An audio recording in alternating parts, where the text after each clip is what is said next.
உண்மையை சொல்லணும்னா இந்த கூட்டத்துக்கு நான் இந்த இன்விடேஷன் வர்ற வரைக்கும் கூட ஏதோ ஒரு மேம்போக்கா இருந்தேன். இன்விடேஷன் வந்த பின்னாடி இதனுடைய பங்கேற்பாளர்கள் பார்த்த பின்னாடி பங்கேற்கிறது மட்டும் இல்லை, இவங்க பேசுறத கேட்கறதா எனக்கு ரொம்ப முக்கியமா இருந்தது. அந்த வகையில இன்னைக்கு நம்ம மாணவர்கள் பேராளர்களுடைய உரை மிக மிக முக்கியமானதாக, குறிப்பா இந்த பார்வையாளர்களாக வந்தவர்களுக்கு பெரிய திறப்பை கொடுத்திருக்கு அப்படி என்று நான் நம்புகிறேன். அந்த வகையில் எழுத்தாளர் போகன் சங்கர் அவர்கள், பேராசிரியரும் சிந்தனையாளருமாகிய டி தர்மராஜன் அவர்கள், உரையாற்றிய நண்பர்கள் பிரபு, சிவா, காளிதாஸ், பிரகாஷ், தொகுத்து வழங்கிக் கொண்டிருக்கக்கூடிய நண்பர்கள் மற்றும் நிகழ்வுக்கு வந்திருக்கக்கூடிய கந்த சுப்பிரமணியம், அமதியரசு, சேகர், இன்னும் நிறைய நண்பர்கள் எனக்கு தெரிந்தவங்க இருக்கீங்க. மற்ற மாணவர்களும் இருக்கீங்க. பேர் வேற யாருக்காவது ஈடுபட்டிருந்தா தவறா நினைக்காதீங்க. இந்த அயோத்திதாசர் மாணவர் அமைப்பை சேர்ந்த நண்பர்கள் உங்கள் அனைவருக்கும் என்னுடைய வணக்கத்தை தெரிவித்துக் கொள்கிறேன். எல்லோரும் சொன்னது போல, அடிக்கடி இந்த இதில் சொன்னது போல, நான் இல்லை கதாநாயகன். இந்த கதாநாயகன் அயோத்திதாசரும் அவருடைய சிந்தனைகளும் தான். பொதுவா ஒரு கடந்த 20-25 வருடத்துல அயோத்திதாசர் பற்றியான நிறைய விவாதங்கள், நிறைய பேச்சுக்கள் மேடைகள்லையும் அப்புறமா பத்திரிகைகள்லையும் நடந்து சமூக வலைதளங்களுக்குள்ளே உள்ள நுழைந்து கிட்டத்தட்ட அது அடங்கி இருக்கு. அந்த பேச்சு எல்லாமே ஒரு அரசியல் சார்ந்த, அரசியல் மட்டத்திலான பேச்சா இருந்தது. இப்பதான் அது அதை கடந்து ஒரு இது மாதிரியான ஒரு ஆய்வு ரீதியாக சிந்திக்கிற, யோசிக்கிறவங்க மட்டத்துக்குள்ள ரொம்ப சீரியஸா கவனிக்கப்படுது அப்படிங்கிறது சொல்லுவதை போல இந்த அரங்கத்துல மாணவர்கள் ரொம்ப பேர் இருக்கீங்க அப்படிங்கிறது ரொம்ப மகிழ்ச்சியா இருக்கு. இதை உருவாக்கியதுல ரொம்ப முக்கியமான பங்களித்த பல முன்னோடிகள் இருக்கிறார்கள். அயோத்திதாசருடைய வருகையை பற்றி பேசும்போது 2 வகையா பேசலாம். ஒண்ணு, அயோத்திதாசரை தொடர்ந்து தாங்கி வந்தவங்க, அப்புறம் அதுலயே அதை தாங்கி வந்ததை அனைத்தையும் தேடி திரட்டி அவற்றை பல போராட்டங்களுக்கு இடையிலே தொகுத்த முறை முதலாவது. அதுல ரொம்ப நம்ம சொல்ல வேண்டியது ஞான அலோசியஸ் அவர்கள். 2வதா அயோத்திதாசர் வந்த பின்னாடி அவரை பற்றி யோசிக்கிறது, சிந்திக்கிறது, குறிப்பா இன்னைக்கு நான் சொன்ன இல்லையா, அந்த ஆய்வு மட்டம்னு ஒண்ணு உருவாகிறதுக்குள்ள அவர் வர்றாருங்கிறது, அதுக்கு அடிகோலியது அயோத்திதாசருடைய சிந்தனைகளை வச்சுக்கிட்டு அவரை பற்றி விளக்கியது, விவாதித்தது அப்படிங்கிற 2வது கட்டம். நான் என்னுடைய முதல் அயோத்திதாசர் பற்றியான புத்தகம் அயோத்திதாசர் வாழும் பௌத்தம் என்கிற தலைப்புல போட்டேன். அந்த புத்தகத்தை நான் 2 பேருக்கு டெடிகேட் பண்ணியிருந்தேன். ஒன்று ஞான அலோசியஸ், இன்னொன்று பேராசிரியர் டி தர்மராஜன். அலோசியஸ் அதை தொகுத்தவர். டி தர்மராஜன் அவர் அதை தொகுத்த சிந்தனைகளை வைத்துக்கொண்டு எவ்வாறு நாம் பார்க்க வேண்டும், படிக்க வேண்டும் என்கிற மறுவிளக்கம் செய்தவர் அப்படிங்கிற முறையில. அதுக்கு அப்புறம்தான் என்ன மாதிரியான ரொம்ப அடுத்த கட்டத்தில் இருக்கக்கூடிய நண்பர்கள் படிக்கவும் பேசவும் வந்திருக்கோம். அப்படி நாங்க பேசவும் படிக்கவும் வந்தபோது எங்களுக்கு முன்னோடியாக இருந்த வேலைகளை செஞ்சது அலோசியஸ், தர்மராஜன் உள்ளிட்ட நண்பர்கள் தான். அவங்களுடைய சிந்தனைகளுடைய தொடர்ச்சியில தான் நாங்களும் புரிந்து கொள்ள முடிந்தது. இப்ப நாங்க ஏதாவது புதுசா சொல்லியிருக்கோம் அப்படின்னு நீங்க நினைச்சீங்கன்னா அது அவங்கல இருந்து நாங்க அடுத்த கட்டம் போறதுக்கு முயற்சி, அந்த வழி காரணமா தான் போயிருக்கோம் நான் சொல்லுவேன். இது ஒண்ணு. இப்போ இந்த நூல் அயோத்திதாசர் சிந்தை மொழி என்கிற இந்த நூல் வழக்கம் போல நான் எனக்கு கடைசி புத்தகம் இதுதான். 2024 ஜனவரியில வந்தது. நான் தொடர்ந்து எழுதினா கூட புத்தகமா போடுற ஆர்வம் எனக்கு போயிடுச்சு. ஓகே, அது வருது, அது என்ன நடக்குதுன்னே தெரியல, எங்க படிக்கிறாங்க, என்ன நடக்குது அப்படிங்கிறது தெரியாதால கொஞ்சம் அப்படியே விட்டுருந்தேன். அந்த இடைவெளியில நண்பர்கள் அயோத்திதாசர் ஆய்வு வட்டம், மாணவர் வட்டம் நண்பர்கள் தம்பி பிரகாஷ் அவர்கள் ஒரு நாள் அழைச்சி, இந்த மாதிரி ஒரு குழு இருக்கு, அவங்க நான் படிச்சேன், எனக்கு ரொம்ப இது இருந்தது. மற்றவங்களும் படித்தோம். இதை பற்றி ஒரு கூட்டம் நடத்த விரும்பினாங்க அப்படின்னு சொன்னபோது அவராதான் நம்ம பேராளர்கள்லாம் முடிவு பண்ணியிருந்தாரு. அது எனக்கு ரொம்ப மகிழ்ச்சியா இருந்தது. பல வகைகள்ல ரொம்ப முக்கியமானவங்க சுமரன் வராட்டி கூட போகன் தமிழ்ல ஒரு மெய்யியல் வாசிப்பு அந்த அண்டர்ஸ்டாண்டிங்கோட ரைட்டர்ஸா இருக்கிறவர்ல அவர் ரொம்ப முன்னோடியான ஒரு முக்கியமானவர். தர்மராஜ் அவர்களை பற்றி சொல்ல வேண்டியதில்லை. அவருடைய அயோத்தியாசத்தை பற்றிய விளக்கம் மட்டும் இல்லை, அவருடைய விளக்கும் துணி எப்போதுமே நான் மாணவர்களுக்கு முன்னோடியாக சொல்லுவேன். அதை ஒரு பெரிய லெக்சர் துணி இருக்கு. அதுல எவ்வளவு சீரியஸான ரொம்ப சிக்கலான விஷயத்தையும் அவர் அடக்கிடுவாரு. அது ரொம்ப பிரமாதமா அதை கன்வே பண்ணக்கூடியவர். அவருடைய வருகையும் ரொம்ப எனக்கு அது ஒரு ஸ்பெஷலா இருந்தது. இந்த வகையில சொல்லிட்டு இந்த புத்தகம் பற்றி வேற ஒன்றும் நான் இந்த புத்தகத்தில் எழுதிட்டேன். ஆனா நான் என்ன இதுல பண்ணியிருக்கேன் அப்படிங்கிறது மட்டும் சொல்ல பார்க்கிறேன். என்னன்னா நான் ஒரு தமிழ் இலக்கியம் படிச்சுட்டு தமிழ் இலக்கிய துறையில வேலை பார்க்கக்கூடிய அது சார்ந்து சிந்திக்கக்கூடிய ஒரு வகையில, இன்னொரு வகையில சொசைட்டியில நடக்கக்கூடிய சில விஷயங்களுக்கு நேரடியாக கல ஆய்வுகள் போறது.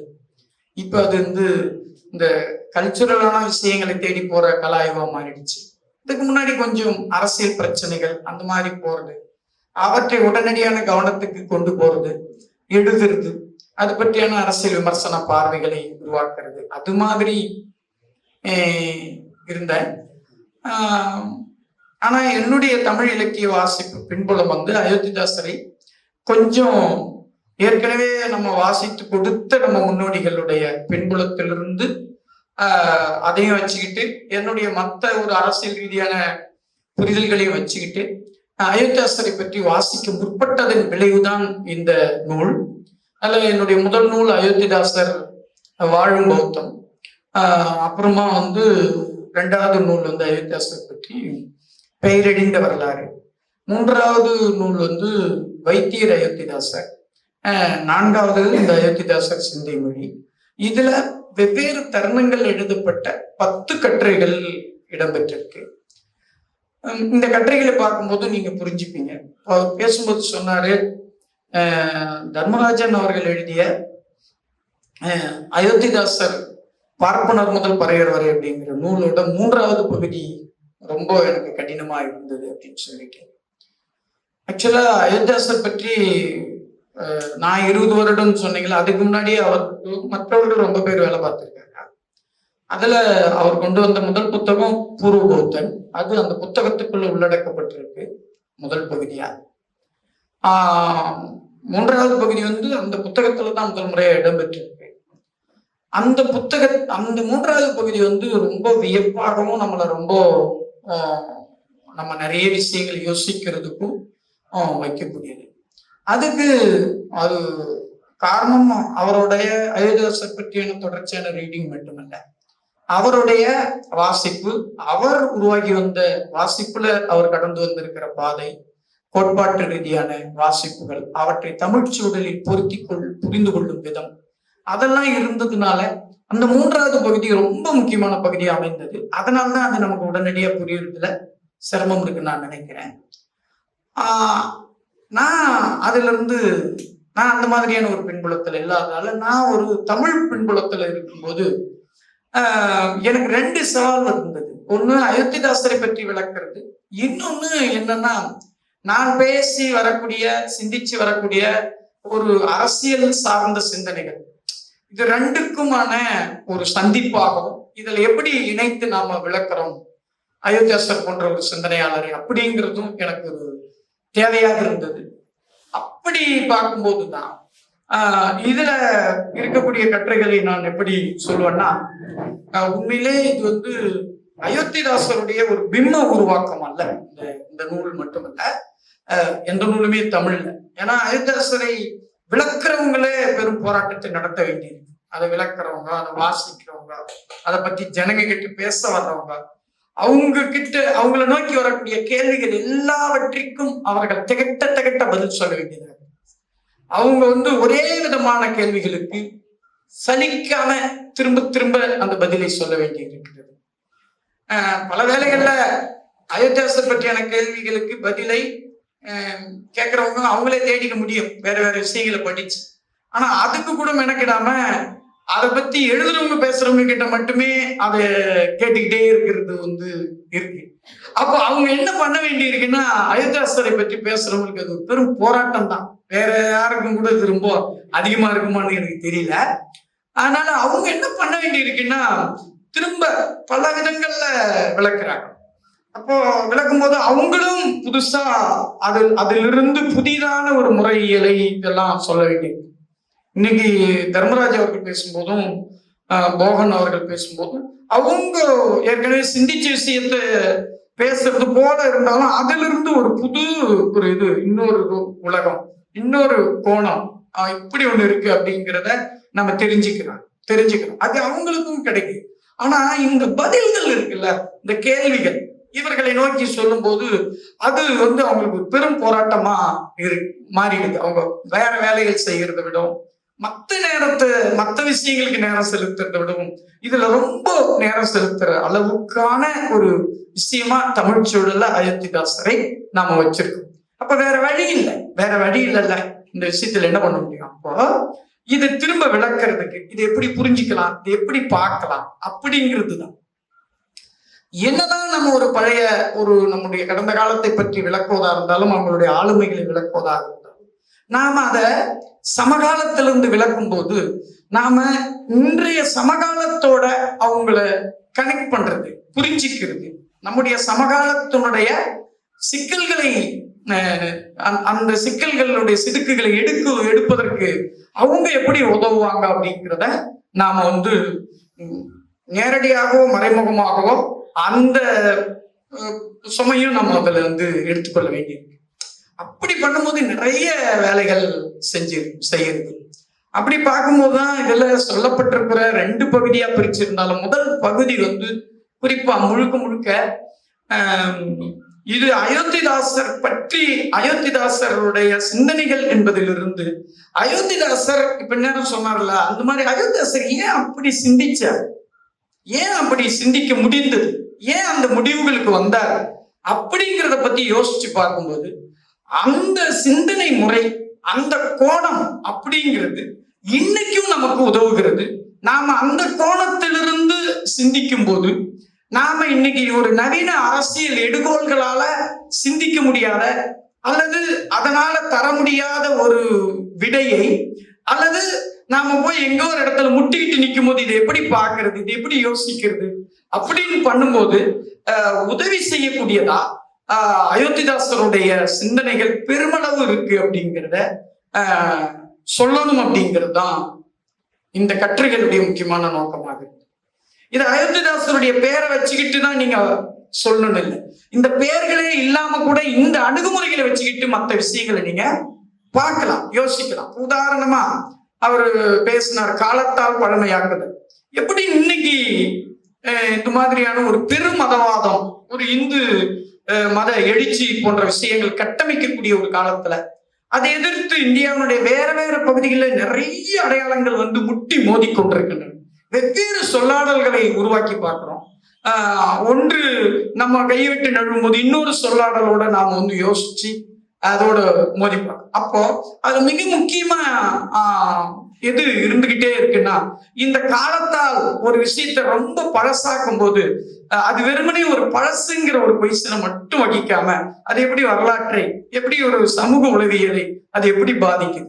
இன்னைக்கு தமிழ்நாடு அரசு எந்த வழியா போராடுது, சென்ட்ரல் கவர்மெண்டோட கீழடி அதை விட பழசுன்னு சொல்லணும், சிவகலை அதை விட பழசுன்னு சொல்லணும், அதை விட இரும்பின் தொன்மை அதை விட பழசுன்னு சொல்லணும்.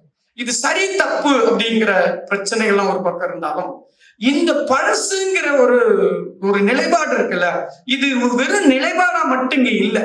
அதனால்தான் ஏற்கனவே தான் பழசுன்னு சொன்ன ஒரு நிலைப்பாட்டு கொண்டவர்களோடு, அவங்க அதிகாரத்தோடு தொடர்பு கொண்டவர்களாக இருக்கும்போது அதோடு மோத விரும்புறவங்க அதே மாதிரியான ஒரு டூலோட வர வேண்டி இருக்கு. அப்போ அயோத்திதாசர் திரும்ப திரும்ப தன்னுடைய சிந்தனையில இந்த பழசாக்கிறதுனுடைய ப்ராப்ளம் என்ன, அது எங்கெல்லாம் செயல்பட்டு இருக்கு, அதை நாம எப்படி பார்க்க வேண்டி இருக்குங்கிறத பற்றி பல இடங்கள்ல வெளிப்படையாகும். சில இடங்கள் அவர் என்ன பண்றாருன்னா வேற விஷயங்களை பேசுகிற போது அந்த வேற விஷயங்களின் ஊடாகவும் இந்த விஷயத்தை, இந்த காலத்தால் பழமையாக்குறது என்கிற ஒரு நிலைப்பாடு எப்படி இருந்துகிட்டே இருக்கு, அது எப்படி செயல்பட்டுக்கிட்டே இருக்குங்கிறத சொல்லிக்கிட்டே இருக்காரு அப்படிங்கிறத நம்ம பார்க்கணும். அதை தனிச்சு எடுத்து இப்படி ஒரு நிலைப்பாட்டை அயோத்தியாசர் கிட்ட இருந்து பார்க்கிறோம். அயோத்தியாசர் இருக்கட்டும், இந்த நிலைப்பாட்டை வச்சுக்கிட்டு நாம இன்னைக்கு இருக்கிற விஷயங்களை, பிரச்சனைகளை, சிக்கல்களை வாசிச்சு பார்க்க முடியுமா? வாசிச்சு பார்க்க முடியும். அந்த இடம் அயோத்தியாசர் கிட்ட கிடைக்குது. அந்த சிந்தனையை நாம அயோத்தியாசர் சொன்ன மாதிரியே தான் சொல்லணும்னு கூட இல்லை, நாம அதுல இருந்து கூட வளர்த்தெடுத்து செல்வதற்கான வாய்ப்புகளும் இடங்களும் இருக்கு. அப்படிங்கிற முறையில தான் இந்த கட்டுரைகளை நான் வேற வேற தருணத்துல எழுதுந்து, திட்டமிட்டு எழுதுனதில்ல, வெவ்வேறு தருணங்கள்ல எழுதியதை நாம் தோத்து பார்க்கிற போது ஆச்சரியமா சில ஒற்றுமைகள் இருந்தது அப்படிங்கிற முறையில அது ஒரு முதல் துணி. அப்புறம் இரண்டாவது திரிபு, எப்படி நம்முடைய அர்த்தங்கள் திரிக்கப்படுகிறது, எப்படி இந்த விஷயத்தை பற்றி அயோத்தியாசரை பற்றி நீங்க படிக்கும்போது தெரிந்து கொள்ளலாம். அப்புறம் இது மாதிரியான அவர்கிட்ட இருக்கிற மெட்டஃபர் என்ன, இந்த மாதிரி நாம தொடர்ந்து சொல்லுகிற போது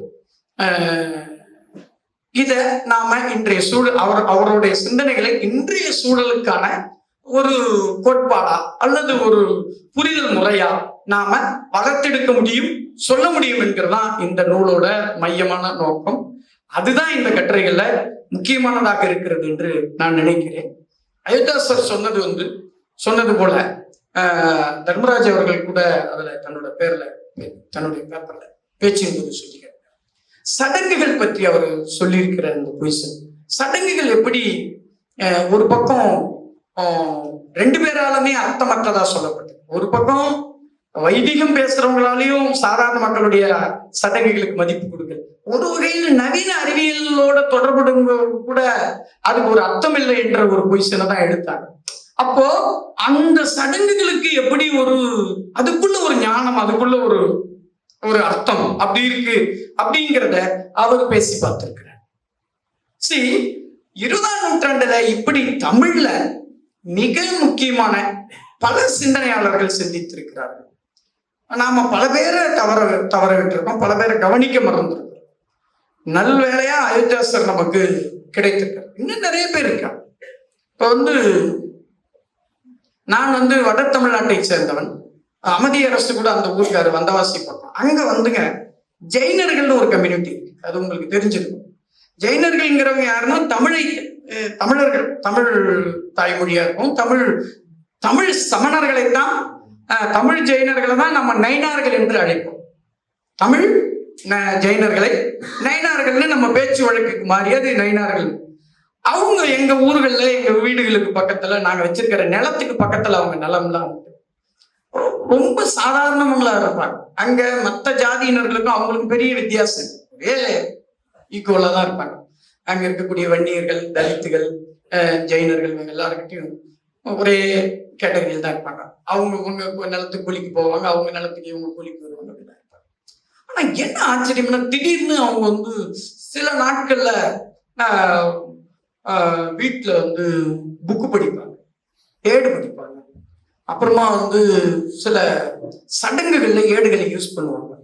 அப்புறமா சாவு வீட்டுல இப்போ சைவர்கள் டெத்துல திருவாசகம் படிப்பாங்கல்ல, அது மாதிரி அவங்க இறப்புன் போது சிவக சிந்தாமணி படிப்பாங்க. இது எல்லாமே எனக்கு ரொம்ப, அப்ப நம்ம மதிச்சிருக்க மாட்டோம், நம்ம யோசிச்சு கூட இருக்க மாட்டோம். அயோத்திதாசரை வாசிக்கும் போதுதான் ரொம்ப சாதாரண மக்கள் கிட்ட ஒரு பெரிய ட்ரெடிஷன், ஒரு ரீடிங் ட்ரெடிஷன், அதுக்குள்ள இருக்கிற ஒரு வாசிப்பு. அப்போ அந்த சடங்குக்கும், அவங்களுடைய சடங்குக்கும், உள்ளூர் சடங்குக்கும், அவங்க வச்சிருக்கக்கூடிய வாசிப்புக்கும், அதுக்காக அவங்க பாதுகாத்து வரக்கூடிய ஓலைகளுக்கும் சுவடிகளுக்கும் ஒரு பெரிய தொடர்பு இருக்கு அப்படின் போது, அப்போ ஒரு வெகு மக்களுடைய ஞானம் என்பதை பற்றி யோசிக்கிறதுக்கு அயோத்திதாசர் கிட்ட வந்த பின்னாடிதான் அதை நாம அடைய வேண்டியது இருக்கு அப்படிங்கிறது. இது மாதிரி இப்போ தமிழ்ல ஆனந்தம் பண்டிதர் இருந்தாரு, அவர் கூட ஆபிரகாம் பண்டிதரையும் பாவனரையும் அடிக்கடி குறிப்பிடுவாரு. ஆனந்த பண்டிதர், இந்த மாதிரி ஒரு சின்ன கம்யூனிட்டி, சின்ன குழுக்கள், இவங்க கிட்ட ஒரு பெரிய ரீடிங் மரபும், அந்த ரீடிங் மரபுங்கிறது ஒரு தனியா இல்லாம அவங்களுடைய சடங்கோட வாழ்க்கையோட ஃபிக்ஸ் ஆகிருக்கும். ஆனா ஆக்சுவலா இப்ப எங்க அப்பா வந்து பகுத்தறிவார்.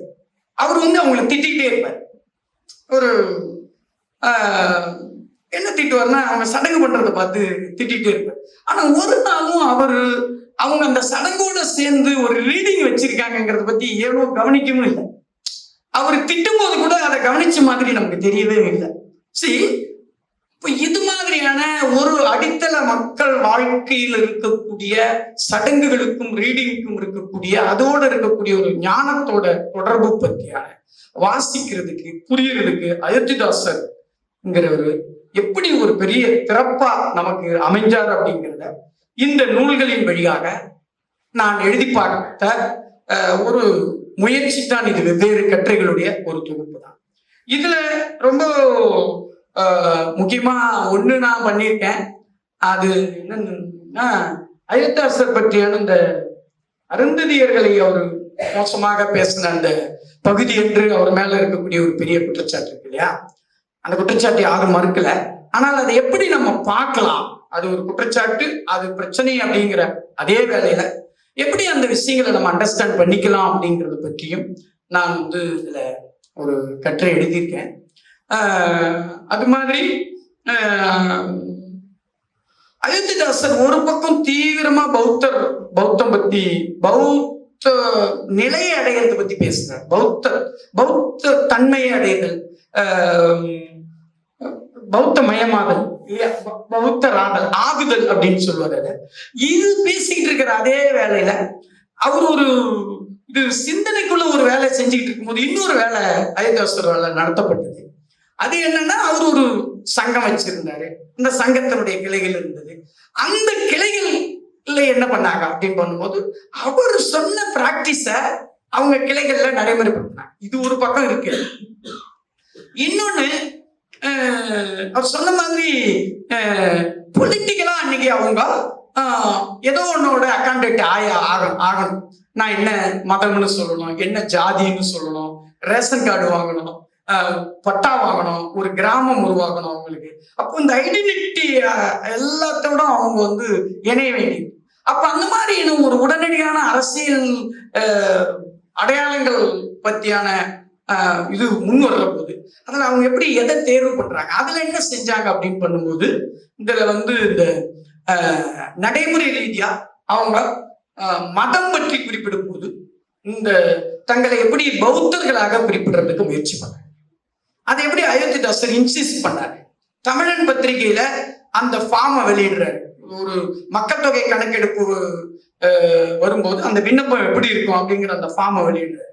அதுல எந்த காலத்தை நம்ம ஃபில் பண்ணணும், எந்த காலத்தை ஃபில் பண்ணக்கூடாது, அந்த அதிகாரிங்க எப்படி நம்மளை பார்த்ததான் அவங்களா ஒண்ணு ஃபில் பண்ணிக்குவாங்க. நீங்க அதை விட்டுறாம நீங்க கேட்டீங்க என்ன ஃபில் பண்ணிருக்கீங்கன்னு கேட்டு நீங்க கரெக்டா இந்திய பௌத்தர்கள்னு வந்து சொல்லணும். அப்புறம் அவர் என்ன பண்றாரு, வாரம் அதில் நடக்கக்கூடிய ப்ரோக்ரஸ் வெளியிடுறாரு. போன வாரம் இந்த பகுதியில எத்தனை பௌத்தர்கள் தங்களை பதிவு பண்ணியிருக்காங்க, எத்தனை பௌத்தர்கள் பண்ணியிருக்காங்க அப்படின்னு. இது ரொம்ப இன்ட்ரெஸ்டிங்கா இருந்தது அயோத்திதாசர் கிட்ட. ஒரு பக்கம் அவரு ஒரு இந்த மக்கள் மரபிலிருந்து, நம்பிக்கைகள் இருந்தும், ஏடுகளிலிருந்தும் இதை பத்தி யோசிக்கிற ஒரு வேலை நடந்துகிட்டு இருக்கு.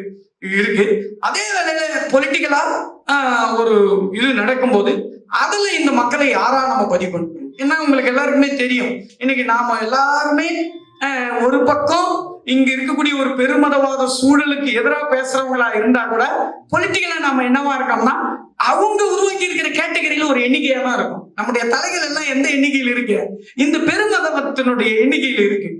நம்மளால அதை யோசிக்க முடியல, அதுக்கு ஆல்டர்னேட்டிவா என்ன செய்யலாங்கிறத பத்தி யோசிக்க முடியல. சரி, அயோத்திதாசர் அப்படி ஒரு இன்ட்ரெஸ்டிங்கான விஷயத்தை அந்த பீரியட்ல எப்படி ஸ்ட்ரகிள் பண்ணி பண்ணார் அப்படிங்கிறத பற்றியான கட்டுரையும் இதுல உருவாக்க முடிந்திருக்கு. இது மாதிரியான கொஞ்சம் அயோத்திதாசர் இரண்டாவது பகுதியில அயோத்திதாசரோட தொடர்புடைய விஷயங்களையும், முதல் பகுதியில அயோத்திதாசர் சிந்தித்த விஷயங்களை ஒரு யோசனையாக நம்ம மாற்றி பார்த்தோம்னா என்ன விஷயங்கள்லாம் பொருத்தி பார்க்கலாம் அப்படிங்கிறது தான் இந்த நூலோட ஒரு மிக முக்கியமான நோக்கமாக இருந்தது. அயோத்திதாசர் பற்றி அவரும் சொன்னது போல நீங்க வாசிக்கும் போது ஒவ்வொருத்தருக்கும் ஒவ்வொரு விதமான வாசிப்புக்கான வாய்ப்பு இருக்கு. வேற வேற விஷயங்களை நம்ம பொருத்தி பார்க்க முடியும், பண்ண முடியும். தமிழ்ல நிறைய சிந்தனை புலங்கள், நிறைய சிந்தனையாளர்கள், நிறைய வேலைகள் நடந்திருக்கிறது. அதுல இருந்து நாம ஒவ்வொருத்தரும் வேற வேற விதமான விஷயங்களை யோசிச்சு பார்க்க முடியும். இதுல ஈகோவுக்கு எந்த இடமும் இல்லை. தெரிஞ்சோ தெரியாமல இது என்ன ஆயிடுச்சுன்னா, தமிழ்ல பெரியார் அயோத்தியாசர் எதிர்மறையா அதே பைனரியில போய் இன்னைக்கு நின்றுடுச்சு. சரி, அப்படி இல்லை. அயோத்தியாசருடைய சிந்தனை இருக்கு, பெரியாரோட சிந்தனை இருக்கு, இன்னொருத்தரோட திருவிக்காவுடைய சிந்தனை ஒண்ணு இருக்கு, மரபிலடிகள் எத்தனையோ பேர் இருக்காங்க, அது வேற.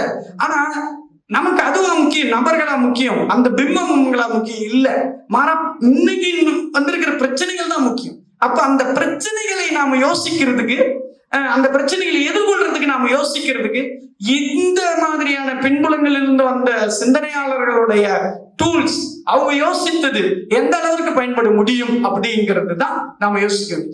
அந்த திசையில பார்த்தா இந்த பீரியட மட்டுமில்லாம நம்ம தொடர்ந்து யோசிக்கிறதுக்கு பயன்படக்கூடிய ஒரு சிந்தனையாளராக அயோத்திதாசர் இருக்கிறாருங்கிறது உண்மை. நாம இதை ஆய்வு பண்றதுனால மட்டும் சொல்லல, தொடர்ந்து வேற வேற விஷயங்களை வாசிக்கிறது, விவாதிக்கிறதுல இருந்தும் நாம அதை சொல்றோம். அததான் அயோத்திதாசர் ஆய்வாளர்கள் தொடர்ந்து செஞ்சுட்டு வர்றாங்க. தமிழ்ல இதுக்கு முன்னாடி நிறைய பேர் அதை ஒர்க் பண்ணியிருக்காங்க. இந்த டூல்ஸ் வச்சுக்கிட்டு வேற வேற விஷயங்கள், உங்க ஊர்ல இருக்கக்கூடிய ஒரு சடங்கு, உங்க ஊர்ல இருக்கக்கூடிய ஒரு வரலாறு, அல்லது உங்க ஊர்ல நடக்கக்கூடிய ஒரு போராட்டம், இது மாதிரியான விஷயங்களை எல்லாம் கூட நாம இந்த திசையிலிருந்து யோசிச்சு பார்க்கும்போது வேற கண்ணோட்டம் கிடைக்குமா, அந்த கண்ணோட்டத்திலிருந்து அதுக்கு நாம வேற ஒரு இது பேசி பார்க்கலாமா அப்படிங்கிறத நாம யோசிக்கலாங்கிறது தான். அயோத்தியாசர் பற்றியான ஆய்வு தொடரணும். இதை ஒருங்கிணைத்த நண்பர்களுக்கு ரொம்ப நன்றி. போகன் எனக்கு போகன் நிறைய விமர்சனங்கள் சொல்லுவாரு அப்படின்னு நான் நம்பி வந்தேன். ஆனா அவரு இருந்து சொல்லலையா இல்ல உண்மையிலேயே இல்லையா அப்படிங்கிறது தெரியல. ஏன்னா அவரோட உரையெல்லாம் நான் கேட்டிருக்கேன். தர்மராஜ் அவர்களுடைய உரை எனக்கு ரொம்ப நிறைவையும் மகிழ்ச்சியும் அளிச்சிருக்கு.